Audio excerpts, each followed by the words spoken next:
Hello guys, welcome back to my channel. आज मैं निकल गई थी अपने नए सफ़र पर एलिफेंटा केव्स के लिए, जो कि मुंबई के गेटवे ऑफ इंडिया से शुरू होकर समंदर के साथ चलकर 11 किलोमीटर की दूरी तय करने के बाद एलिफेंटा केव्स तक पहुंचती है।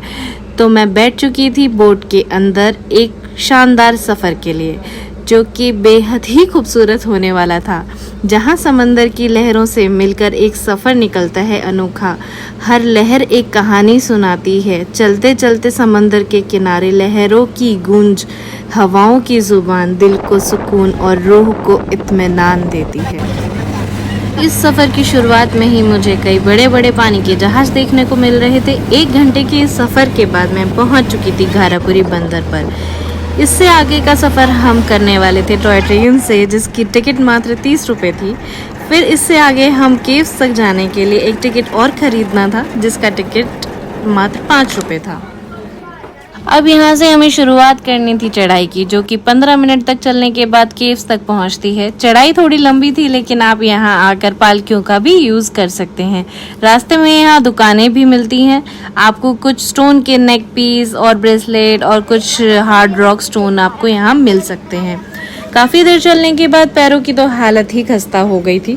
बीच रास्ते में रुककर हमने गर्मियों का बेस्ट ड्रिंक नींबू पानी पिया, जो कि इन आंटी जी ने बड़े ही प्यार से हमें बना कर दिया था। फिर यहाँ से हम दोबारा निकल चुके थे अपनी चढ़ाई के लिए।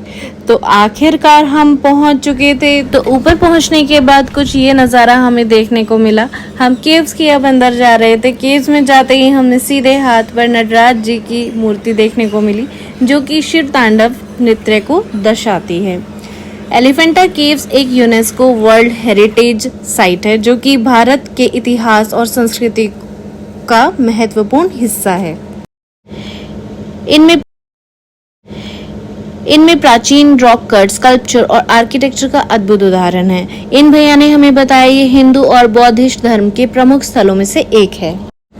आपको कई प्रकार के रॉक कट स्ट्रक्चर मिलते हैं, जिसमें मंदिर के स्तंभ और स्कल्पचर हैं। इनमें से कुछ मेन अट्रैक्शन हैं, जैसे कि त्रिमूर्ति, जो कि ब्रह्मा विष्णु महेश्वर को प्रेजेंट करता है।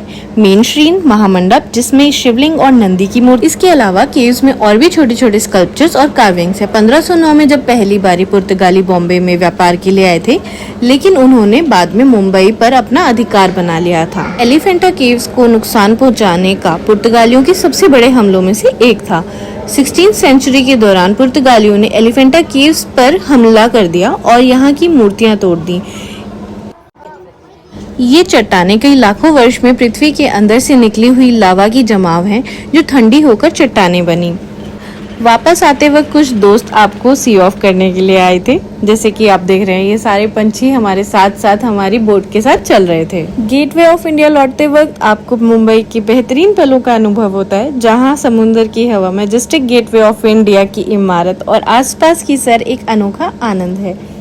जगह की रोशनी, समंदर का सन्नाटा और लोगों की मुस्कुराहटों का मिश्रण आपको एक शानदार वातावरण महसूस कराता है। गेटवे ऑफ इंडिया के आसपास घूमते समय आपको मुंबई की रिच हिस्ट्री और वाइब्रेंट कल्चर का एहसास होगा। गेटवे ऑफ इंडिया पर शाम के समय एक लाइट शो होता है, जो लोगों को अट्रैक्ट करता है। इस शो में ऐतिहासिक घटनाएं और भारतीय संस्कृति के महत्वपूर्ण प्रदर्शन किए जाते हैं। आज के लिए बस इतना ही। मिलते हैं अपने नए सफर पर अगली वीडियो के साथ।